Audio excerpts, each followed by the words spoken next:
I won't have an open statement. You guys can just ask questions as you see fit for this here. Yeah, we'll just go with question. Coach, obviously this is a really, really hard loss for this team. What did you see in the final 90 seconds of that overtime period and how your team was able to kind of go about the back and forth battle that was overtime? We lack discipline down the stretch. We're jumping up and down, and we could have done better. We threw the ball out of bounds and opportunity up 3. We just got to get more discipline. We got to get smarter. We can put you in a position to win, but at the end of the day, players got to show up, and we didn't show up today. For Coach or Journey, you got to play obviously a lot more minutes today, and I felt like got a little more of a chance to shine. Cairo not being on the floor, not being available. So yeah, Coach, your perspective, and Journey, your perspective on what you were able to do with the added time. You obviously had a pretty good stat line today at the end of the day. Yeah, well, we knew with Kyra being out, we needed someone to step up, and I was just trying to do what I thought she would do out there in the game, and that's rebounding and making those shots that we needed. So, Coach, Jessica Peterson, one of the better rebounders in the ACC. How would you evaluate your post play and battling that on the boards today?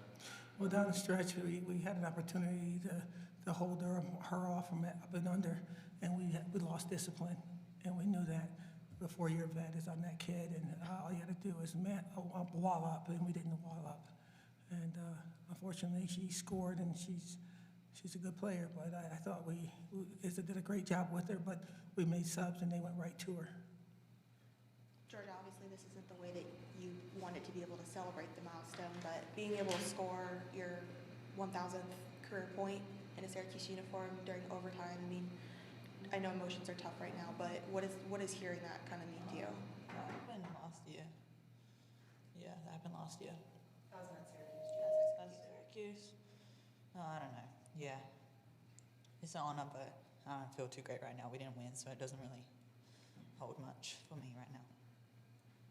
Coach, defensively, I was wondering what your thoughts were on guarding number 3 Nia Robertson today, one of the top scorers in the country. I was wondering defensively how you thought your team did. We knew that she was going to get hers, and we didn't mind that. But the last shot, we thought that when we switched over, that we had a good opportunity to at least stop that last shot.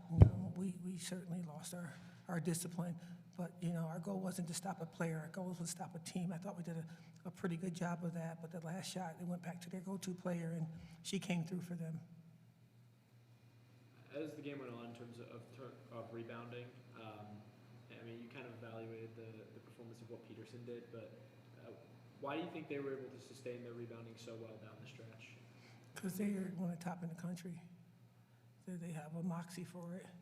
It's a zip it down, put it in, zip it up mindset, which I played with when I was an undersized big. They went after it hard with heart, and we didn't box out the person in front of us, and they were able to get rebounds.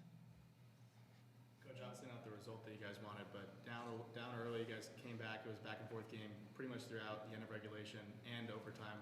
What do you kind of gain from this game in terms of going down the stretch in these types of games that you guys can use going forward? We just got to get better. Flat out got to get better. This is not a learned lesson like this, and there's no second place trophy. We didn't learn anything because we didn't come through. This is a game that we should have came through, and we didn't, and we need to get better, and we will. Any more questions? Thank you so much.